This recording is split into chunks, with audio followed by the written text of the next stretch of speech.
आप देख रहे हैं बेंगलुरु एयर शो से, जहां इस वक्त भारतीय वायुसेना के जो हेलीकॉप्टर्स हैं, जो विमान हैं, वो करतब यहां पर दिखाते नजर आएंगे। बेंगलुरु में एरो इंडिया एयर शो का जो आयोजन है वो किया गया है, जिसमें आज भारतीय वायुसेना की ताकत पूरी दुनिया एक बार फिर से यहां पर देखेगी। आज से 14 फरवरी तक एयर शो चलने वाला है। रक्षा मंत्री राजनाथ सिंह ने एयर शो का उद्घाटन किया। इसमें उन्होंने ये भी कहा कि ये सिर्फ एक एयर शो नहीं, ये हमारे युवाओं को प्रेरणा देने वाला, भारत की ताकत को पूरी दुनिया के सामने रखने वाला वो तस्वीर है। और ये देखिए, एक के बाद एक वो तमाम भारतीय लड़ाकू विमान जो भारतीय वायुसेना की ताकत है। The Sati formation with one C-130J flanked by the C-295 transport aircraft is approaching the dais diagonally from your right. The indigenous production facilities for the C-295 within the country is a testimony towards the self-reliance light utility helicopters.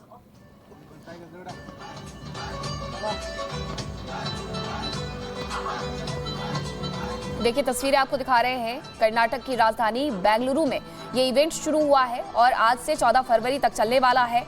Yelahanka air force station पर ये air show का आयोजन किया जा रहा है और इसमें वायुसेना के विमान हैरतअंगेज कौशल प्रदर्शन करते हुए नजर आ रहे हैं। The runway to a billion opportunities theme पर इस कार्यक्रम का आयोजन किया गया है और इसके माध्यम से अंतर्राष्ट्रीय सहयोग और व्यावसायिक साझेदारी को बढ़ावा देने के साथ ही एरोस्पेस प्रौद्योगिकी में भारत की बढ़ती क्षमताओं को उजागर करना है। भारत किस तरीके से टेक्नोलॉजी में आगे बढ़ रहा है, इसे दिखाना है। इस एयर शो में दुनिया भर के टॉप डिफेंस कंपनियां भी शामिल हुई हैं और इसमें 700 से अधिक प्रदर्शक भी भाग ले रहे हैं। ये जो तस्वीरें सामने आ रही हैं, यलहंका एयरफोर्स स्टेशन पर इस शो का आयोजन किया जा रहा है, वहां से आ रही हैं। हाई प्रोफाइल जो विमान हैं उन्हें यहाँ पर प्रदर्शित किया जा रहा है। रक्षा सौदों, निवेश और सहयोग पर चर्चा भी इसमें होने वाली है और इसे देखने के लिए दुनिया भर से लोग भी पहुंच रहे हैं कि आखिरकार किस तरीके से ये खास है। रक्षा मंत्री राजनाथ सिंह भी यहाँ पर पहुंचे हुए हैं। 15वां संस्करण है ये। रक्षा मंत्री राजनाथ सिंह ने ही इसकी जो उद्घाटन है वो किया है और इसी के साथ आसमान में गर्जना करते हुए ये भारतीय विमान हिंद की सेना, हिंद की ताकत दिखाते हुए नजर आ रही है। हवाई प्रदर्शन हो रहा है। इसमें AI समिट में शामिल होंगे। AI सम्मेलन की सह अध्यक्षता करेंगे। लोकसभा में पेश हो सकता है नया आयकर बिल। केंद्रीय मंत्रिमंडल ने नए इनकम टैक्स बिल को मंजूरी दी है। महाकुंभ हादसे पर आप सांसद संजय सिंह ने राज्यसभा में सस्पेंशन ऑफ बिजनेस नोटिस दिया, मुद्दे पर चर्चा करने को कहा। उपराज्यपाल से मिलेंगे बीजेपी विधायक और सांसद। वीरेंद्र सचदेवा ने पत्र लिखकर समय मांगा। बीजेपी के सभी सांसदों और विधायकों के साथ मिलने का समय मांगा। दिल्ली में जीत के बाद पहली बार बीजेपी विधायकों की हुई बैठक। मीटिंग में सभी नवनिर्वाचित बीजेपी विधायक शामिल हुए। संगठन महामंत्री BL संतोष, दिल्ली बीजेपी महासचिव पवन राणा, वीरेंद्र सचदेवा समेत कई सीनियर नेताओं ने विधायकों से बातचीत की। दिल्ली में सरकार गठन को लेकर गृह मंत्री अमित शाह और JP नड्डा के बीच हुई करीब 2 घंटे तक मीटिंग। सूत्रों के मुताबिक खबर, PM मोदी के अमेरिका से लौटने के बाद हो सकता है नई सरकार का शपथ ग्रहण। बीजेपी अध्यक्ष JP नड्डा से मिले बीजेपी के नवनिर्वाचित विधायक कैलाश गहलोत, बोले दिल्ली वासियों के लिए हम काम करेंगे। मनजिंदर सिरसा भी JP नड्डा से मिले। मुलाकात के बाद कहा, दिल्ली की जनता इस बार विकास देखेगी। CM पद पर फैसला आला कमान करेगा। नवनिर्वाचित बीजेपी विधायक कपिल मिश्रा ने केजरीवाल पर बोला हमला। कहा, केजरीवाल की लुटिया यमुना में डूब गई। दिल्ली में PM मोदी का मॉडल चलेगा। PM मोदी की नीतियों पर जनता को भरोसा। आतिशी के आरोपों पर बीजेपी का पलटवार। वीरेंद्र सचदेवा ने कहा कि हार की बौखलाहट में बोल रही हैं आतिशी। 10 साल की लूट का हिसाब दे केजरीवाल। असदुद्दीन ओवैसी का कांग्रेस आप पर हमला। बोले आप कांग्रेस आपस में लड़ बैठे, इसलिए बीजेपी जीत गई। आप कांग्रेस बेनकाब हो गए। केंद्रीय मंत्री मनोहर लाल ने केजरीवाल पर साधा निशाना। बोले दूसरों पर दोष मढ़ देना केजरीवाल की आदत। यमुना नदी में जहर मिलाने का आरोप केजरीवाल को भारी पड़ा। मिल्कीपुर उपचुनाव पर बीजेपी नेता अपर्णा यादव ने विपक्ष पर साधा निशाना। बोली जनता ने झूठ बोलने वालों को किया बाहर। हार के बाद EVM पर सवाल उठाते हैं विरोधी। उत्तर प्रदेश में 18 फरवरी से शुरू होगा बजट सत्र। राज्यपाल के अभिभाषण से होगी सदन की शुरुआत। 20 फरवरी को पेश किया जाएगा बजट। एन बीरेन सिंह ने मणिपुर के मुख्यमंत्री पद से दिया इस्तीफा। राज्यपाल अजय कुमार भल्ला को सौंपा त्याग पत्र। अमित शाह से मुलाकात हुई थी। बीरेन सिंह की विधानसभा सत्र शुरू होने से एक दिन पहले दिया इस्तीफा। वीरेंद्र सिंह के इस्तीफे पर मणिपुर बीजेपी अध्यक्ष शारदा देवी का बयान। बोली मणिपुर की जनता के लिए इस्तीफा दिया है, मुख्यमंत्री खुद चाह रहे हैं मणिपुर शांत हो। एनसीपी सांसद प्रफुल्ल पटेल का बयान, बोले मणिपुर विशेष परिस्थितियों से गुजर रहा है, पार्टी सरकारों को सुचारू रूप से चलाने के लिए समय समय पर फैसले लेती है। मणिपुर में आज से शुरू होने वाले विधानसभा सत्र को स्थगित किया गया है। मणिपुर के राज्यपाल ने विधानसभा सत्र को रद्द करने का आदेश दिया। कॉमेडियन समय रैना के शो पर यूट्यूबर रणवीर इलाहाबादिया का अश्लील कमेंट, माता पिता के खिलाफ विवादित बयान को लेकर इंटरनेट पर फूटा लोगों का गुस्सा, शो को बंद करने और रणवीर पर कार्रवाई की मांग की गई। रणवीर इलाहाबादिया के विवादित बयान पर मोटिवेशनल स्पीकर डॉक्टर उज्जवल पाटनी का बयान, कहा रणवीर को होनी चाहिए जेल। कॉमेडियन सुनील पाल ने रणवीर इलाहाबादिया पर बोला हमला, कहा ये हमारे यूथ को भड़का रहे हैं, इन्हें जेल में डालना चाहिए। बेंगलुरु में एरो इंडिया 2025 में भारत का शक्ति प्रदर्शन, air chief marshal AP Singh और सेना प्रमुख जनरल उपेंद्र द्विवेदी ने तेजस में भरी उड़ान, तो वहीं दुश्मनों को दिखाया भारत में बने विमान का दम। आज से एरो इंडिया शो की शुरुआत होगी। बेंगलुरु में 10 से 14 फरवरी तक चलेगा शो।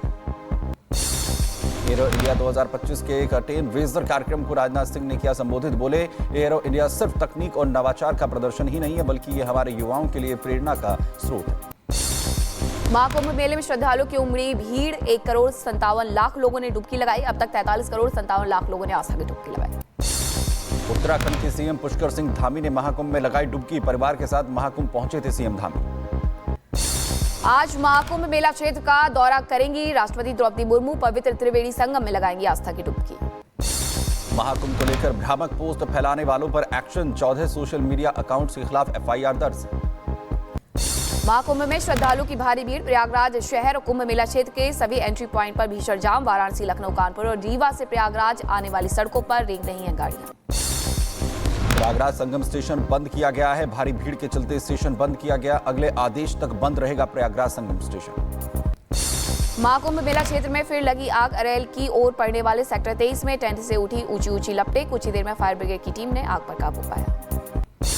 पंजाब के अमृतसर में पुलिस को मिली बड़ी कामयाबी, पुलिस ने 3 आतंकियों को किया गिरफ्तार, तो वहीं मुठभेड़ में 2 आतंकी घायल, एक AK-47 विदेशी ग्लॉक पिस्टल बरामद।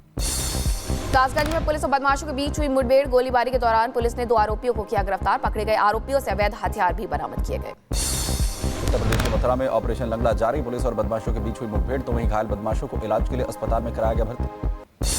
नोएडा में चेकिंग के दौरान पुलिस और बदमाशों के बीच हुई मुठभेड़, जवाबी कार्रवाई में 2 बदमाशों के पैर में लगी गोली, पुलिस ने बरामद किए चोरी की स्कूटी और अवैध हथियार।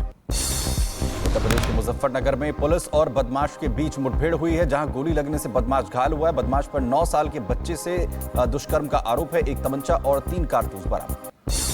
नोएडा में पुलिस को मिली बड़ी कामयाबी, पुलिस ने फर्जी आधार कार्ड के साथ बांग्लादेशी नागरिक को किया गिरफ्तार।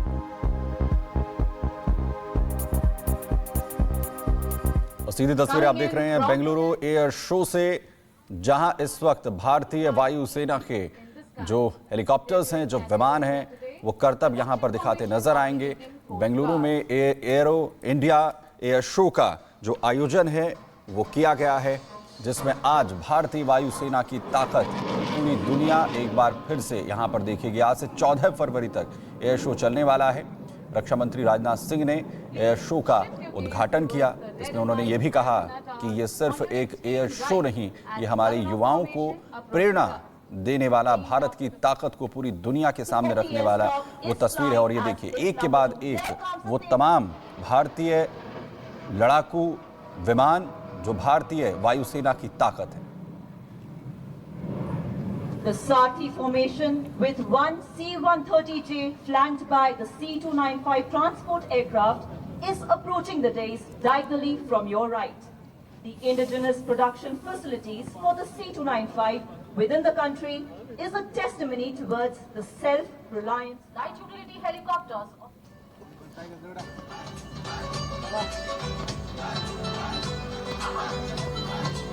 देखिए तस्वीरें आपको दिखा रहे हैं, कर्नाटक की राजधानी बेंगलुरु में ये इवेंट शुरू हुआ है और आज से 14 फरवरी तक चलने वाला है।